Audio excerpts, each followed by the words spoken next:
1978 मात्र 16 साल की उम्र में गौतम नाम का एक छोटा सा बच्चा गुजरात से मुंबई हीरे का व्यापार करने आता है। लेकिन आज 44 साल बाद यही गौतम आज गौतम अडानी के नाम से पूरे देश और विदेश में मशहूर है और मशहूर इस तरह की अमीरी में एशिया और भारत में नंबर 1 की दावेदारी पेश करने वाले बन गए थे। हालांकि अभी अमीरी की लिस्ट में नंबर 2 पायदान पर है। नंबर 1 पर अभी भी मुकेश अंबानी 90.7 बिलियन डॉलर के साथ बने हुए हैं। वही गौतम अडानी की भी नेटवर्थ 90 बिलियन डॉलर है।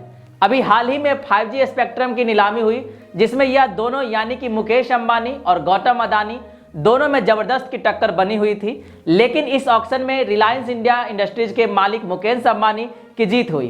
गौतम अडानी भले ही दुनिया के अमीर शख्स में शुमार हैं, लेकिन उन्होंने अपने बिजनेस यानी कि व्यापार के लिए कई अन्य स्रोतों से अरबों रुपए का मोटा कर्ज ले रखा है, जो कि देश के लिए एक बहुत बड़ी समस्या है।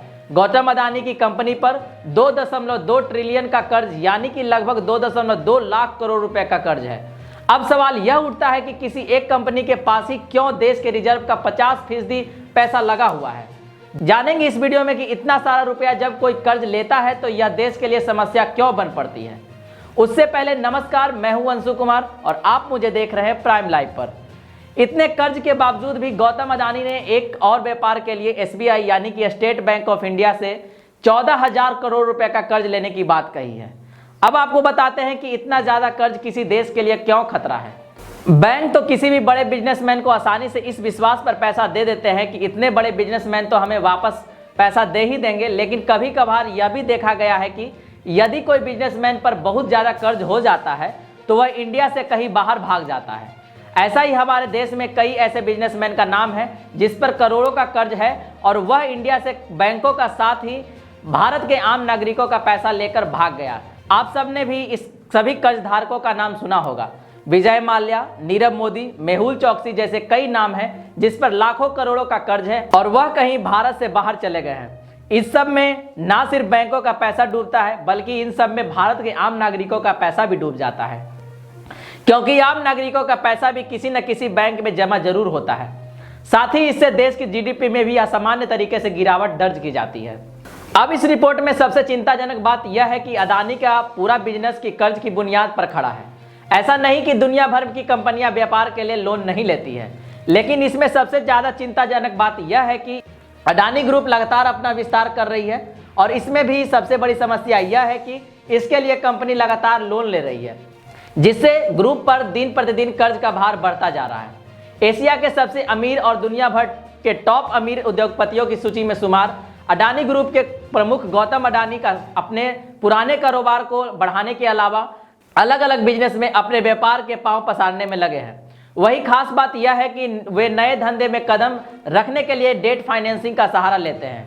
गौतम अडानी की ग्रुप कंपनियों का ग्रॉस रेट बढ़कर 2.2 लाख करोड़ रुपए पहुंच गया है, जो कि आर्थिक लिहाज से काफी बड़ा झटका है। आपको बता दें कि 2021-22 में अडानी ग्रुप का कर्ज 42% की वृद्धि दर्ज की गई है, जो कि पिछले साल अडानी ग्रुप की कंपनी पर 1.57 लाख करोड़ रुपए कर्ज था। इस साल 2.2 लाख करोड़ पर यह कर्ज पहुंच चुका है। खास बात यह है कि 2.2 ट्रिलियन का कर्ज जहां मात्र अडानी की कंपनी के पास है, तो वहीं दूसरी ओर बड़ी खबर यह है कि भारत का कुल रिजर्व ही 4.7 ट्रिलियन रुपए का है। इसका सीधा मतलब यह हुआ कि भारत के रिजर्व का लगभग आधा पैसा देश की एक कंपनी के हाथों में गया है, जो कि एक संदेहास्पद स्थिति में है। भारत के दिग्गज कारोबारी गौतम अडानी की नेटवर्थ 92 अरब डॉलर की है। अडानी ग्रुप की 7 लिस्टेड कंपनियों का मार्केट कैपिटल 153 अरब डॉलर पहुंच गया है। साल 1978 में 16 साल की उम्र में गौतम अडानी डायमंड की ट्रेडिंग करने के लिए मुंबई आए थे। इससे पहले वह गुजरात में अपने भाई की प्लास्टिक फैक्ट्री में काम कर रहे थे।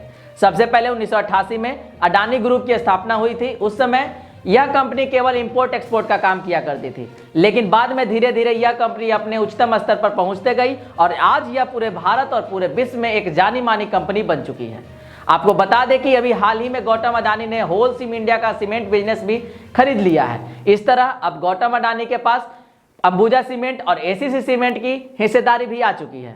2020 में खबरें आई थी कि गौतम अडानी ग्रुप पर कुल बकाया लोन 30 अरब डॉलर से अधिक का हो गया था, जिसमें 7.8 अरब डॉलर का बॉन्ड और 22.3 अरब डॉलर का लोन शामिल था। समाप्त करते हैं अपनी इस वीडियो को।